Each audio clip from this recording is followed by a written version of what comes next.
Hello दोस्तों, आप सभी का बहुत बहुत स्वागत है स्लीपी क्लासेस में एंड आज के साइंस के डेली डोज के सेशन में। आज के साइंस के डेली डोज में अगेन हम बीपीएससी के जो है वो प्रीवियस ईयर क्वेश्चंस जो है वो हम सॉल्व करेंगे। 5 क्वेश्चंस जो है वो आज हम क्या है सॉल्व करने वाले हैं। तो चलिए बिना देर किए शुरू करते हैं। And at the end of the video हमेशा की तरह आपको मुझे कमेंट करके बताना है कि आपके 5 क्वेश्चंस में से कितने क्वेश्चंस जो है वो सही हुए। हमारा फर्स्ट क्वेश्चन है, the element excreted through human sweat is, ठीक है, जो ह्यूमन स्वेट होता है, जो हमें पसीना निकलता है, ठीक है, हमारी बॉडी से जो स्वेट निकलता है उसमें से इनमें से कौन सा एलिमेंट है जो सिक्रीट होता है। ऑप्शंस है A sulphur, B iron, C magnesium, D zinc, E none of the above या फिर more than one of the above. आप वीडियो को पॉज करके आंसर सोच सकते हैं। इस क्वेश्चन का आंसर है E more than one of the above, ठीक है, क्योंकि ह्यूमन स्वेट क्या होता है, ह्यूमन स्वेट में क्या होता है, सब जो है वो ज्यादा से ज्यादा क्या है वाटर ही होता है, मेनली वाटर प्रेजेंट होता है, ठीक है। And dissolved in the water are trace amounts of minerals, lactic acid and urea. और वो जो वाटर होता है उसमें क्या होता है, कुछ अमाउंट्स में मिनरल्स भी पाए जाते हैं, लैक्टिक एसिड भी होता है एंड यूरिया भी होता है। अब वो मिनरल्स होते हैं वो मिनरल कंटेंट वेरी करता है, ठीक है, कुछ की जैसे कॉन्सेंट्रेशन सोडियम पाया जाता है, पोटेशियम पाया जाता है, कैल्शियम भी होता है, मैग्नीशियम भी होता है, बाकी ट्रेस एलिमेंट्स भी पाए जाते हैं जैसे कि zinc, copper, iron, chromium, nickel and lead. ये ट्रेस एलिमेंट्स जो हैं ये भी जो है वो उसमें पाए जाते हैं। तो यहाँ पे देखो कि क्या क्या प्रेजेंट होता है, आयरन होता है, मैग्नीशियम होता है, जिंक होता है। So the option is more than one of the above, ठीक है।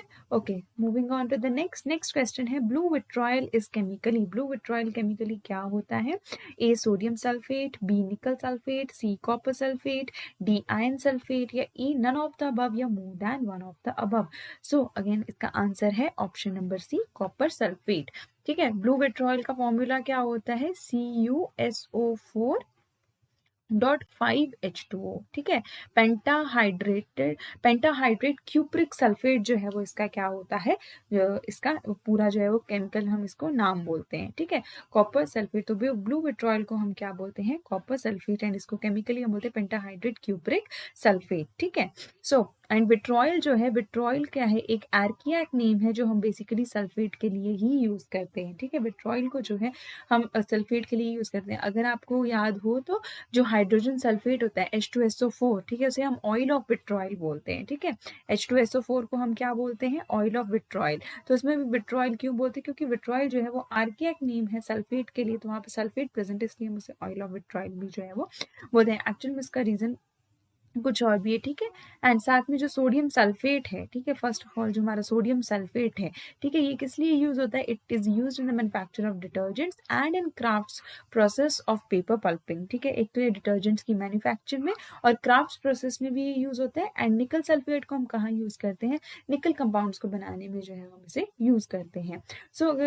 जिसको कॉपर क्यूप्रिक्स, इसको ब्लू विट्रॉयल इसलिए बोलते हैं क्योंकि इसके क्रिस्टल्स अगर किसी ने देखे हो, हम इन्हें केमिकल लैब में प्रिपेयर करते हैं। अगर जिसका +1 +2 में अगर जो है वो मेडिकल बैकग्राउंड से हुआ या मैथ्स बैकग्राउंड से, साइंस बैकग्राउंड से बेसिकली जो भी हुए, उन्होंने पक्का ये एक्सपेरिमेंट किया होगा लैब में।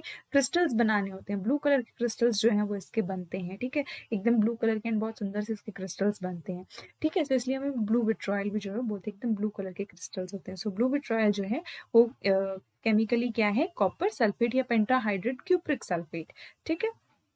नेक्स्ट क्वेश्चन है हमारा, the positively charged part at the center of the atom is called A proton, B neutron, C electron, D nucleus, E none of the above या more than one of the above। इसमें हमारा correct answer है D nucleus, ठीक है। Nucleus क्यों है इसका answer, क्योंकि हमें क्या पूछेंगे, positively charge part at the centre of the atom, ये एटम है, ठीक है, एंड बीच में ये क्या होता है, हमारा न्यूक्लियस होता है, ठीक है। अब हर एटम जो होता है, each atom is made up of a nucleus containing protons and neutron. तो ये जो एटम के अंदर क्या होता है, ये हमारा प्रेजेंट होता है न्यूक्लियस, एंड न्यूक्लियस में क्या होता है, हमारे प्रोटॉन्स भी होते हैं एंड न्यूट्रॉन्स भी होते हैं, ठीक है। न्यूक्लियस में क्या क्या प्रेजेंट होता है, हमारा प्रोटॉन्स प्रेजेंट होते हैं, साथ में क्या होते हैं, न्यूट्रॉन्स प्रेजेंट होते हैं। प्रोटॉन्स क्या होते हैं, हमारे पॉजिटिवली चार्ज पार्टिकल्स होते हैं। न्यूट्रॉन्स जो होते हैं वो क्या होते हैं, वो हमारे न्यूट्रल पार्टिकल्स होते हैं, एंड इनको हम कलेक्टिवली क्या बोल सकते हैं, इनको हम कलेक्टिवली बोलते हैं न्यूक्लियॉन्स, ठीक है, इनको हम कलेक्टिवली बोलते हैं न्यूक्लियॉन्स हम इनको बोलते हैं। एंड ये जो न्यूक्लियस है इट इज सराउंडेड बाय, ठीक है, इसके साथ में बाहर में क्या है, इलेक्ट्रॉन्स जो है वो ऐसे जो है वो मूव करते हैं इन ऑर्बिट, ठीक है। सो इलेक्ट्रॉन्स जो है इसके बाहर में जो है वो मूव करते हैं, एंड इलेक्ट्रॉन्स क्या होते हैं हमारे नेगेटिवली चार्ज पार्टिकल्स, ठीक है, वो उनका चार्ज कौन सा होता है, नेगेटिव चार्ज होता है, ठीक है। सो जो न्यूक्लियस होता है वो बहुत ज़्यादा छोटा होता है एज कम्पेयर टू एटम। सो इस पूरे हम स्ट्रक्चर को क्या बोलते हैं, एटम। तो एटम में क्या होता है, बी सेंटर में न्यूक्लियस होता है जिसमें न्यूट्रॉन्स एंड प्रोटॉन्स होते हैं। प्रोटॉन्स हमारे पॉजिटिवली चार्ज होते हैं, न्यूट्रॉन्स पे कोई चार्ज नहीं होता। एंड प्रोटॉन्स और न्यूट्रॉन्स को हम साथ में क्या बोलते हैं, न्यूक्लियॉन्स बोलते हैं।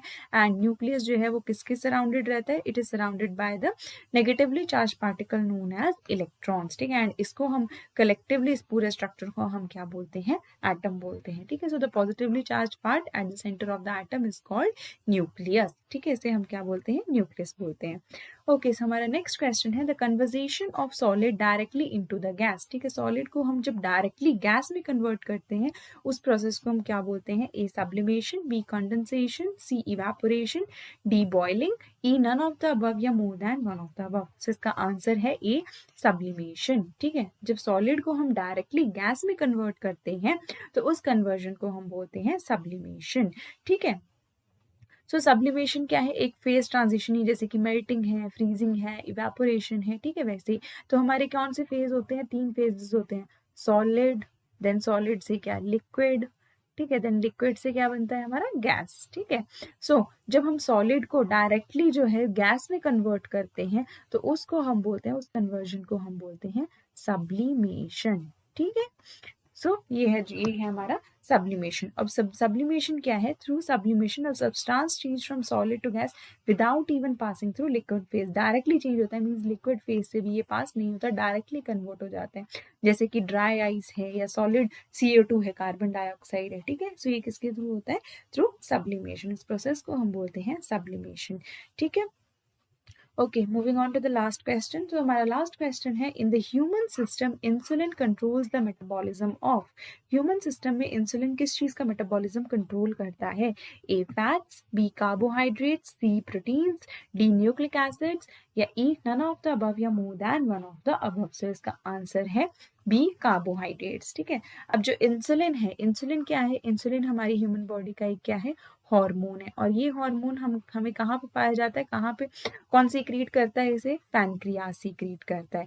एंड इसका काम क्या होता है इंसुलिन का, इंसुलिन क्या करता है, इंसुलिन का जो काम होता है, इंसुलिन का काम होता है कि वो क्या करता है, जो भी हमारी ब्लड शुगर होती है, जैसे जो कि ग्लूकोज है, ठीक है, ग्लूकोज को क्या करता है, एक्सेस ग्लूकोज जो हमारी बॉडी में प्रेजेंट होती है उसे क्या करता है, कन्वर्ट कर देता है किसमें, स्टोर्ड फॉर्म में रखता है, उसको हम बोलते हैं ग्लाइकोजन, ठीक है। सो इंसुलिन का काम क्या होता है, ये एक्सेस ग्लूकोज को या एक्सेस शुगर को किसमें कन्वर्ट कर देता है, स्टोर्ड फॉर्म में, जिसको हम क्या बोलते हैं, ग्लाइकोजन। अब जो हमारी ग्लूकोज है, ठीक है, ग्लूकोज क्या है, एक शुगर है, ठीक है, ग्लूकोज क्या है, शुगर है। एंड शुगर्स किस में आती हैं, शुगर है कार्बोहाइड्रेट, ठीक है। यहाँ पे इनडायरेक्ट थोड़ा क्वेश्चन पूछा गया है। इंसुलिन इनडायरेक्टली किसका मेटाबॉलिज्म कंट्रोल करता है, कार्बोहाइड्रेट्स का मेटाबॉलिज्म जो है वो इसको क्या है, वो ये कंट्रोल करता है, ठीक है। कार्बोहाइड्रेट क्या है, एक ऑर्गेनिक मटेरियल है जिसमें क्या होता है, कार्बन, हाइड्रोजन एंड ऑक्सीजन, ठीक है। And it is an essential source of energy in our body, ठीक है।